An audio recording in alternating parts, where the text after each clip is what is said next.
Hi, this is Maisie Peters and you're tuned into Ones to Watch. Maisie Peters is a 21-year-old singer-songwriter who has just passed the driving test and is just about 5'1". If I could have anything in the world right now, I think I would have some toothpaste because I keep forgetting to buy some and borrowing my keys player Tina's toothpaste every night in the hotels because we're on tour right now. So I could really do with my own toothpaste. I am using Tina's, don't worry, I'm still being hygienic, but you know, there's only so many times a girl can knock on her friend's door asking to please use her wash bag. My favorite piece of English slang is buff. I like buff. You look so buff. I think that's such a fun compliment. You're so buff. Thank you. Meeting Ed was amazing. Obviously, it was very nerve-wracking. He's an icon. And so yeah, but he's the most like down-to-earth, sweet, friendly man ever. So it quickly became just very fun and casual, good times. And he has some really wonderful cats who I loved immediately on sight. And yeah, learning he wanted to sign me was pretty crazy.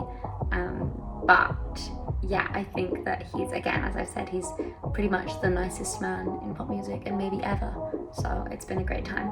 It is very surreal knowing Taylor Swift is a fan. I'm the biggest Swiftie ever. Everyone on the internet knows. I think I've told every single person in the world.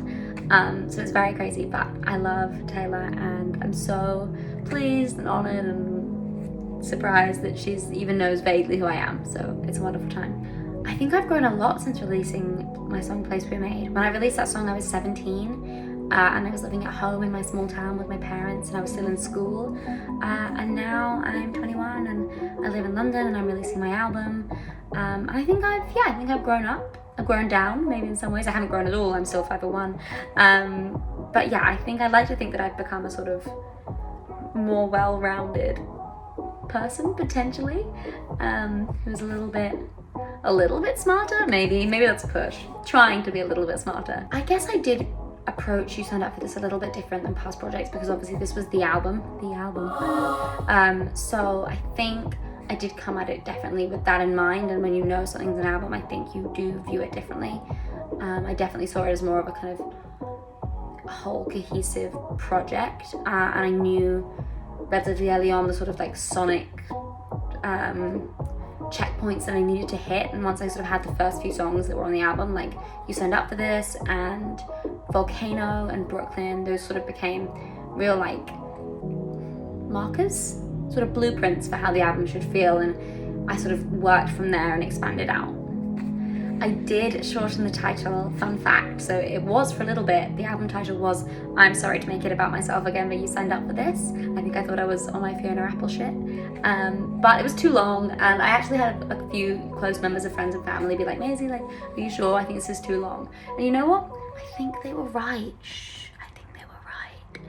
I think it's also a very different tone. That's a lot more apologetic, and You Signed Up For This is a lot sort of stronger, which I actually really like. It definitely is weird knowing the world has my diary in some form, but it's also kind of cool. I feel like for me, that's what's so cool about writing music, is it's like a direct freeze frame time capture of your life at that point. So I can always listen to those songs or that EP or that album and think, wow, this is what I loved making at the time. And I can remember, you know, who I made it with and where I was and who I was friends with and what I was feeling. So it's kind of like a time capsule for me, which is really cool. What was it like getting my driver's license? Wow, funny you should ask. It did take me 3 goes, but honestly, I'm not just saying this, I think I'm a girl boss at driving. I'm very slow, I'm very cautious.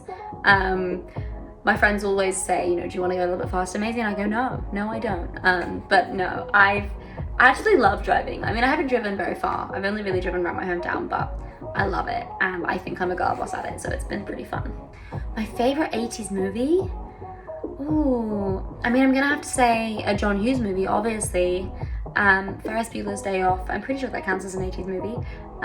That's my favorite John Hughes movie. I love that universe and that world, and Ferris and Sloane and all of the car. It's like such a warm place in my heart. So I'm gonna say Ferris Bueller's Day Off.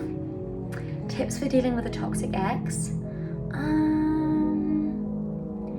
I mean, I guess just block them. And if they have 2 phones, then block both their numbers on both their phones. My favorite song to cry to is one of my favorite songs. It's my favorite song ever.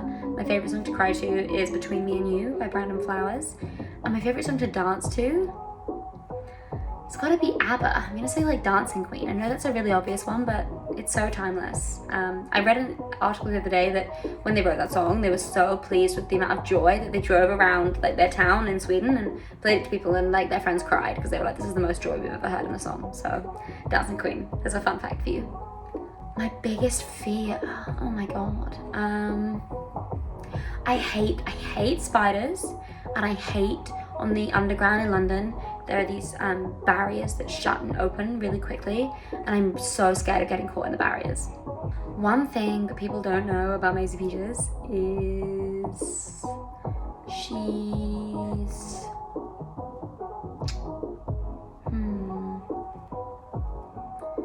what don't people know? I feel like people know lots of things, but then again, I do keep a lot of secrets. Maybe one thing you don't know about me is that you actually don't know a lot about me because I'm very good at keeping secrets.